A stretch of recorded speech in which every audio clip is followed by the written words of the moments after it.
Yes, we are happy to show our solidarity with the community here. This has nothing to do with religion, nothing to do against Judaism, against Jews.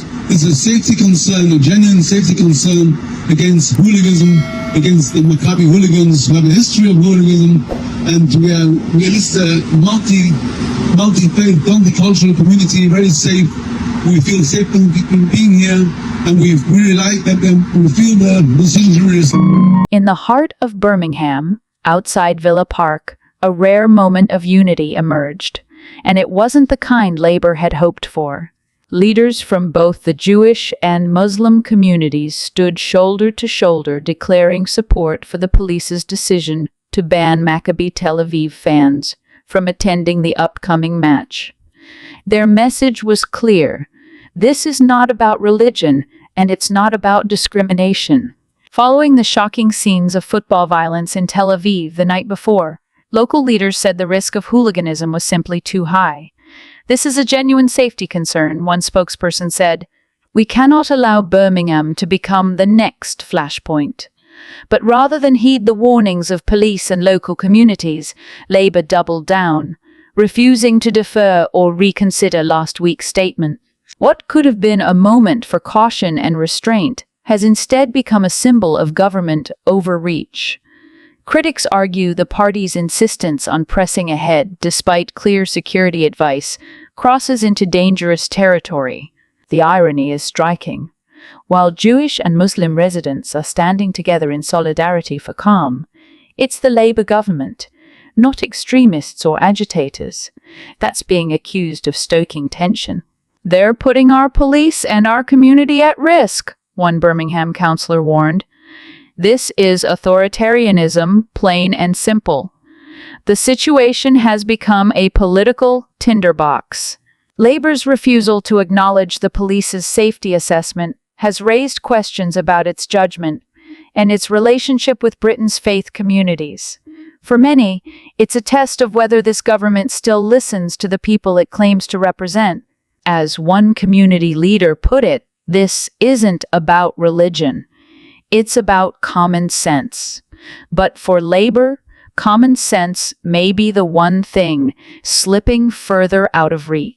With local tensions rising and the national debate turning increasingly heated, one sentiment echoes across Birmingham tonight. The next election cannot come soon enough. It seems to me like there is an organised takeover of our political system underway by sectarians. Every second I'm wearing it, you know, that is my jihad. And if I'm outspoken for it, then I could be part of this struggle against Islamophobia.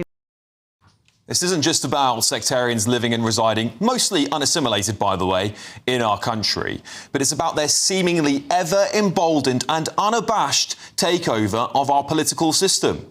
We will only truly get real power if not if we just have more Pakistanis sitting in council chambers and parliaments, but actually having more Pakistanis and South Asians sitting in the corridors of power making the decisions. And that's where I'll end tonight. Is to say the change is coming. What change might that be, eh? Well, sectarians seem to care so little for the issues plaguing this country. In fact, it seems they only seem to exclusively care about issues facing the countries they or their parents came from.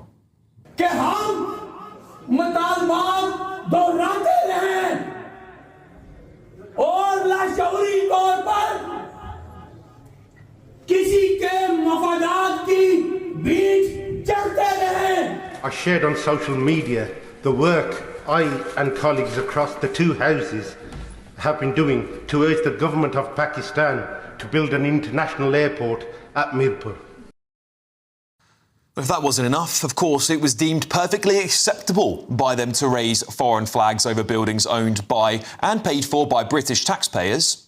Bismillahirrahmanirrahim. Assalamu alaikum. It is a privilege and I welcome you all to the flag raising ceremony in the Pakistan Day.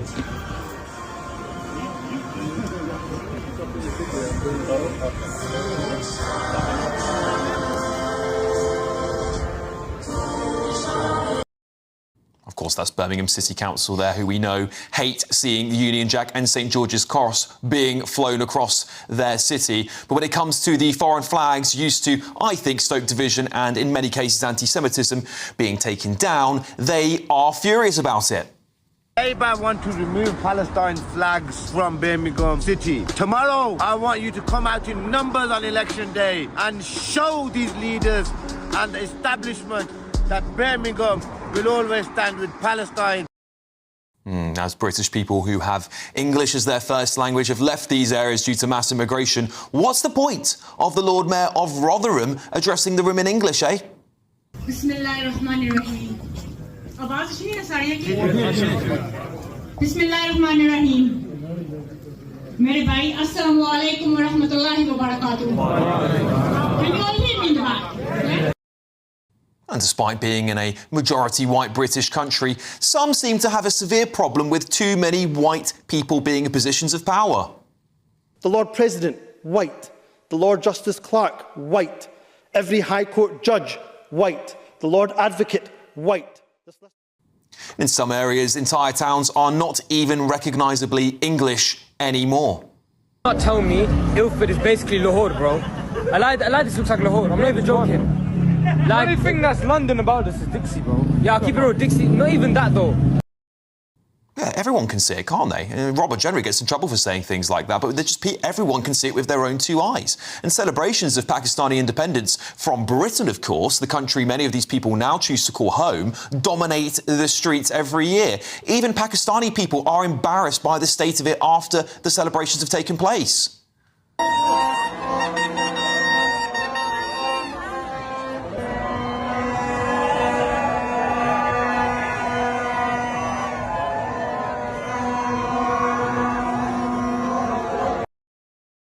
And scenes like this one taking place in our capital genuinely send a chill down my spine.